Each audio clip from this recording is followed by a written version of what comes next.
राजमहाराज और न्याय की मिसाल। बहुत समय पहले की बात है। उज्जैनी राज्य में एक प्रतापी राजा शासन करता था, जिनका नाम राजमहाराज विक्रमसेन था। वे अपनी न्यायप्रियता और दूरदर्शिता के लिए प्रसिद्ध थे। प्रजा उन्हें देवतुल्य मानती थी, क्योंकि वे हमेशा अपने राज्य के हित में कार्य करते और गरीबों की सहायता को तत्पर रहते। एक दिन की घटना है। राजमहाराज दरबार में बैठे थे कि तभी एक वृद्ध किसान फरियाद लेकर आया। उसने हाथ जोड़कर कहा, महाराज, मेरी जमीन पर मेरे ही पड़ोसी ने कब्जा कर लिया है। मेरे परिवार के पास खाने को अनाज भी नहीं बचा। कृपया न्याय कीजिए। राजमहाराज ने तुरंत अपने मंत्री को आदेश दिया कि उस किसान की जमीन की जांच की जाए। मंत्री और सिपाहियों ने जांच करके बताया कि वह जमीन वास्तव में किसान की ही थी, लेकिन उसके पड़ोसी ने छल से उस पर कब्जा कर लिया था। राजमहाराज ने निर्णय सुनाया, अन्याय करने वाले को क्षमा नहीं दी जा सकती।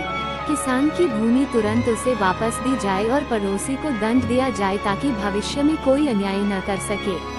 अगली सुबह दरबार में किसान को उसकी जमीन वापस सौंप दी गई और पड़ोसी को कड़ी चेतावनी देकर दंडित किया गया। प्रजा ने राजमहाराज की जय जयकार की, लेकिन कहानी यही खत्म नहीं हुई। कुछ दिन बाद एक व्यापारी दरबार में आया। उसने बताया कि उसकी कीमती वस्तुएं रास्ते में लूट ली गई हैं। राजमहाराज ने तुरंत अपने गुप्तचरों को निर्देश दिया कि लुटेरों का पता लगाया जाए।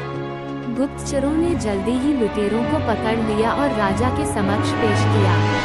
राजमहाराज ने कहा, अपराध करने वाले को दंडित करना आवश्यक है, लेकिन साथ ही उसे सुधरने का मौका भी दिया जाना चाहिए। उन्होंने लुटेरों को सजा दी, लेकिन साथ ही उन्हें मेहनत करके ईमानदारी से जीवन जीने का अवसर भी प्रदान किया।